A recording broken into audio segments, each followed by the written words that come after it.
Welcome to the Chasing Brighter podcast, a show about self-discovery and lifestyle tips for moms. We are your hosts. I'm Kelly, a wife, mom of two, and an independent consultant with my own company in Chicago.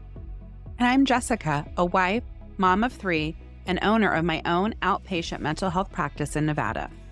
You're about to go on a journey of self-discovery as we chase a brighter you.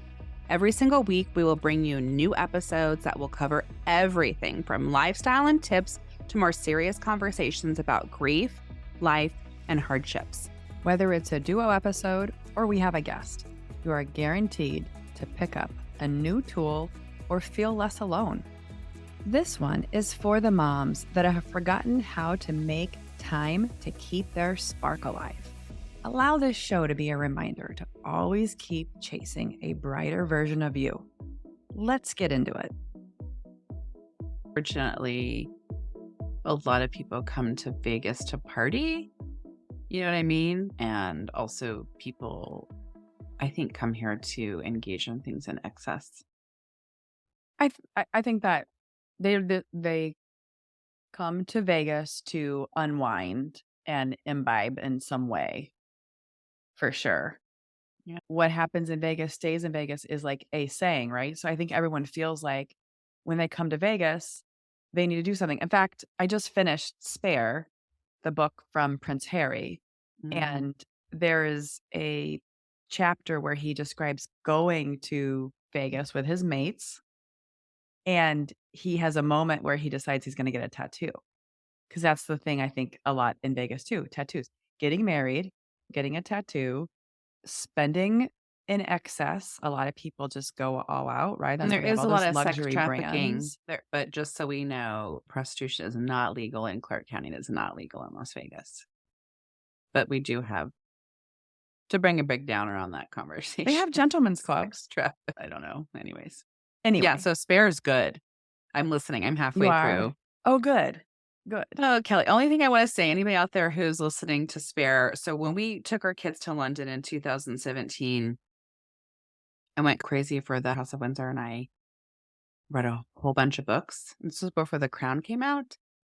And I am very sad at the lack of hugs for Prince William and Prince Harry. And the only thing you could think of is that's Dominic's age when Diana died. He was 12, almost 13. And they were like, oh, your mom died. Go back to your boarding school where no one will hug you. So the whole book, I was just like, no one's hugging them. And I think, and the other thing I would say about the book is I think he's definitely really educated about trauma and the brain and trauma and had some really good therapists because of the way he talks about some of the stuff. And I just can't believe they weren't given therapy. This is horrible. What do you have any thoughts? I think having watched, the reason I decided to read that book was because Did you watch The Crown? I watched, that's not why. I've watched The Crown and I loved The Crown. It was very insightful. My in-laws watched The Crown. My father-in-law, of all people, has read Spare and said he was reading Spare and said it was really good. And I was like, holy cow, we don't read the same things. Yeah. But that was a book that was on my list that I was like, man, if he's read it and he liked it, I've got to read this because I know his views of the world and they were not at all what I would consider a person that would pick up that book. So that's when I picked it up. And I think having watched The Crown, it gives me a little bit more of a perspective of Prince Harry in that we will never know, first of all, as Americans, which is why they hate Meghan Markle, they being the Brits hate Meghan Markle, because to me, Meghan is just your average run-of-the-mill American girl. Like she's kind, she's giving, the world is her oyster. She can do anything she wants because that's how we're all raised as Americans is like, we can do whatever we want. We're not a socialist country. Yeah, we're not. Work your butt off and you will be successful. She worked her butt off. She was successful.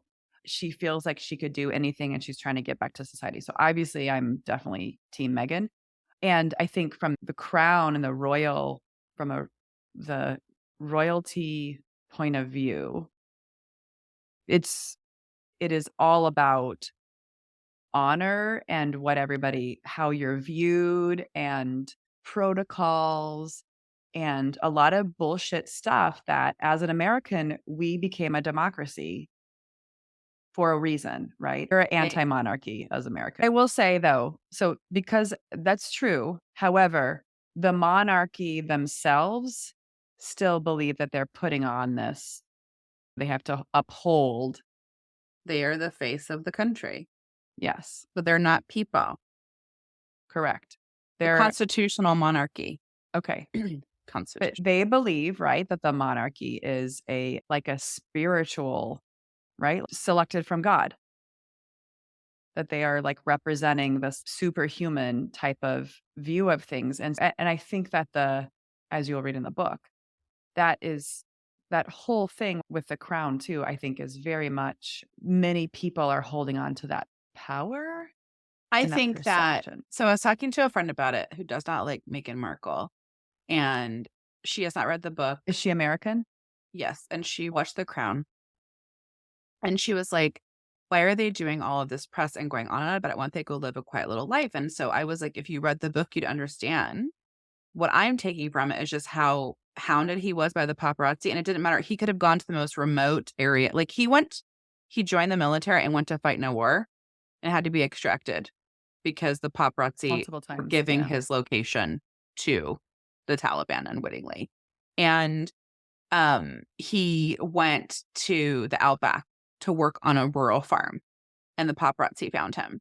And so it's like, I don't think that he was protected enough in a way. I don't have an answer for how they could have done it, but it's just I think the book did a crazy to very good me. job of laying out his point of view and his case. I think they also did a really good job of not talking a lot about Megan. So what's interesting about her is I've now gone back. I'm currently binging Suits Mhm. because I want to be like, who is this chick? How did she get portrayed in that? And why do people have this sort of like view of her? Because I'm only basically going off of the Spare and what they know about her, and then the Oprah interview. Like, I watched that Oprah interview. I watched the Oprah Interview. Was that the same as the Netflix? Was that the same thing? The Oprah Oh, did Interview? I Yeah, it watch that was. too? No, that's a I separate don't know. thing. I think, here's the way I see it. I don't think it's overly complicated. I think that he married somebody, and we can't forget that she is of mixed race, and because she is half Black, there was a ton of racism I going into agree, it, for and I think sure. that's super fucked up, and I think there was a racist component to it, and also she was American, and Yeah, I don't think that the Crown or the firm did anything to protect her. I don't think there was any kind of indoctrination of, "These are your responsibilities, this is how you behave, this is what," like, she said no one even told her how to curtsy or how to do anything, like, "You're gonna meet the queen." No one said anything, like, remember Michelle Obama touched the queen and they were like, "Oh my god, you're not supposed to touch the queen." No one tells you all of these things, and then you make faux pas, and then when people say, "Oh, just don't watch the news," but everyone else is watching the news and everyone else is reading the news, and so they're, like, spitting on her and cursing at her, and they believe the news, and so even though it's all fake and not real, it's like I don't think they did a good job of protecting her. I do think they threw her under the bus. I do think that there could have been more done. I also think it's very fascinating. I've always been obsessed, and I've said this on podcast before, about birth order and gender, and I'm the second. And I know what that feels like, and I think a yeah, lot of people who are the second child, yes, it's like the oldest gets in line and the oldest yes, works the family programming, and the second is, "What the fuck? Am the only one that's crazy? This is not okay. Hello, anybody yeah. else think this isn't crazy? Because 'Cause I'm the second, and I feel like I remember looking at you, "Kelly, this is crazy," and you're like, "Everything's fine. Everything's fine, Jess." And so I think that resonates about him being I the second agree. and they're the whistleblowers, right? And it's funny, I had a friend and they were sexually abused, and the second was the whistleblower. It's just Yeah, crazy to me. I 100% agree with you, and I see that in how he portrays everything in his view. Being the youngest one, I think he was caught a little more sheltered. He felt that he could have an opinion because they just let him do what he wanted in some way because he was less important.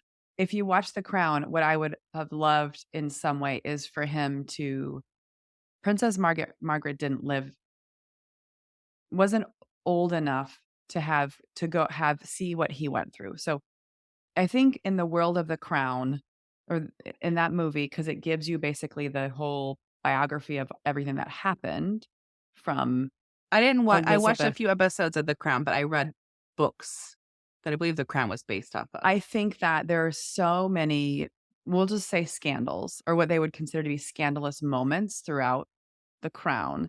And I think that what Prince Harry went through is just your average run of the mill But they part of like that. Margaret's life was like ruined because they didn't let her marry who she wanted to marry. And then she married a guy who was terrible. And then I think she had a string of like relationships and drinking, So and theoretically, I think that that they could would be not. Harry. I I think think at one point in time, they did not want Harry to be married to Meghan any longer. I agree with you. And I think Harry loves Meghan above all else and is like putting himself and his happiness in front of everything else.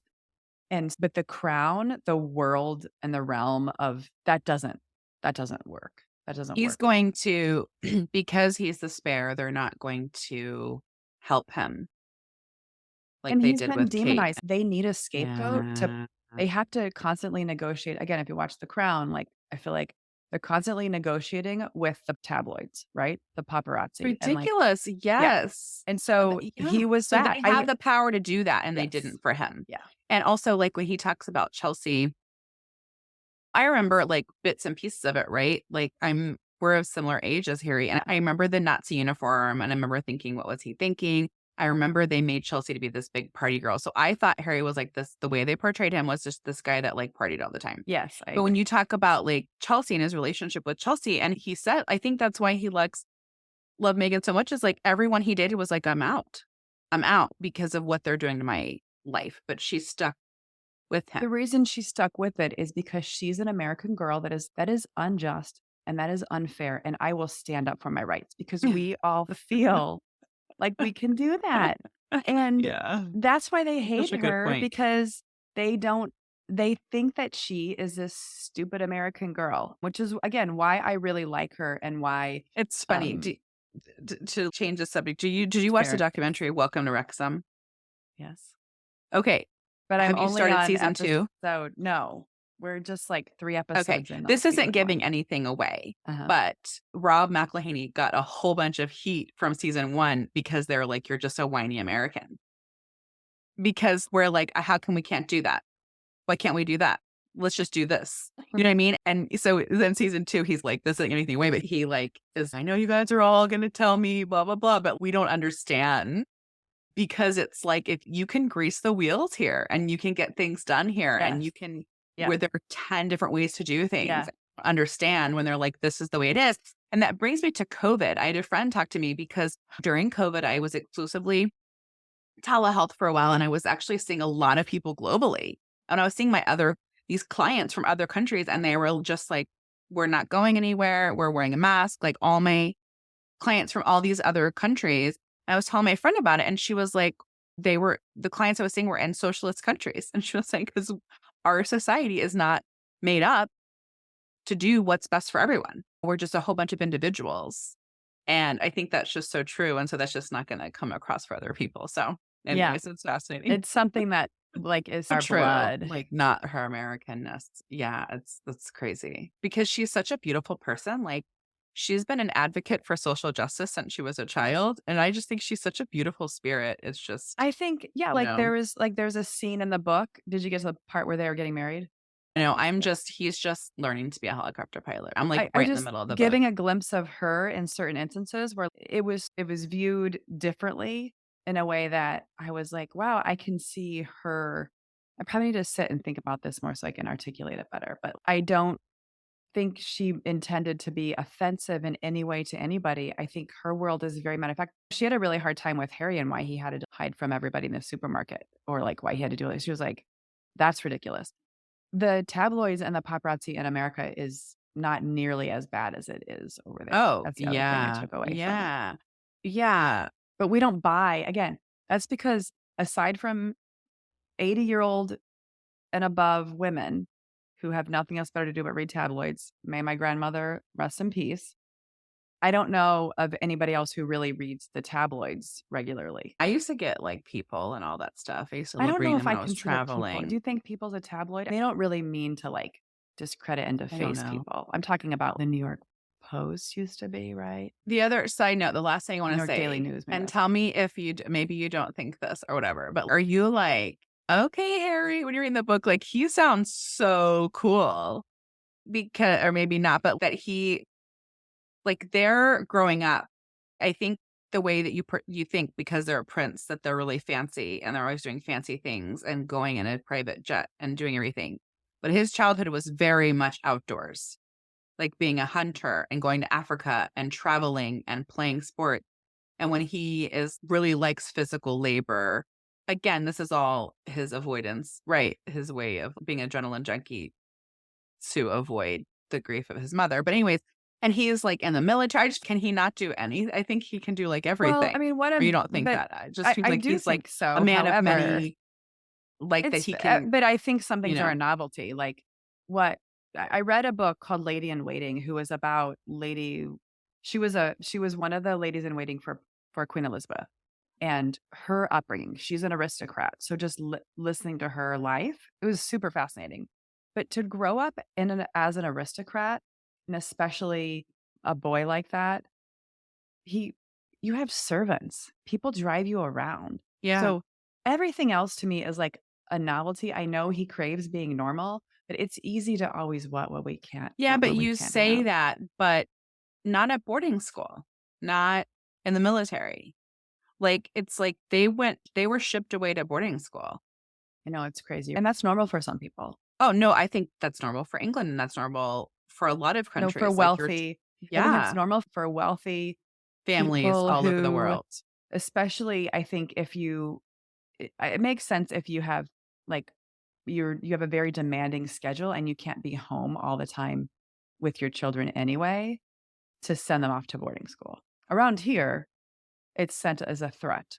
If you don't do that, we're sending you off to boarding school. It's for delinquents in America. I knew a few people that went to No. boarding No, there's school, some I know there's one up in the north side of the city that's a big but it's deal. not so normal here. It's just, No. like, what happens in a lot of other cultures, but I just am like, I think that gave him an opportunity to be more normal, and Queen Elizabeth was, like, tutored, right? Queen Elizabeth had no to me, Harry and William had the most normal upbringing of any of the monarchy, because like, Elizabeth Yeah. was sheltered, her and her sister had, like, tutor. They Yeah. didn't have friends. They didn't have friends. They were only taught, like, etiquette and stuff. Because Yeah, I don't know if yeah, you that yeah. part in The Crown where she actually hires the, like, I don't know, the president of Cambridge or Oxford to tutor her, What with about math and stuff because she was like, she wanted to get an education. yeah, what I read was that she had a really poor education, and she was just trained to be the queen That's correct. That's and did correct. not get, like, a well-rounded But later in education. life, She did send her yeah, kids. chose Charles to went to Eton. She educated that's what they kids. do, though. That's what you send boys off to. And No, her father, it's so messed up, but Elizabeth's aunts and uncles and father, their childhood was super messed up. They had nannies. They weren't very smart. They went to some military schools. They were, like, sexually the older 2 boys, they think, were, like, sexually abused by a nanny. The parents never saw it was pretty messed up. So, Elizabeth's a first generation, like, her kids, at least, she broke that cycle of weirdness of them being so insulated. gotcha. But, yeah.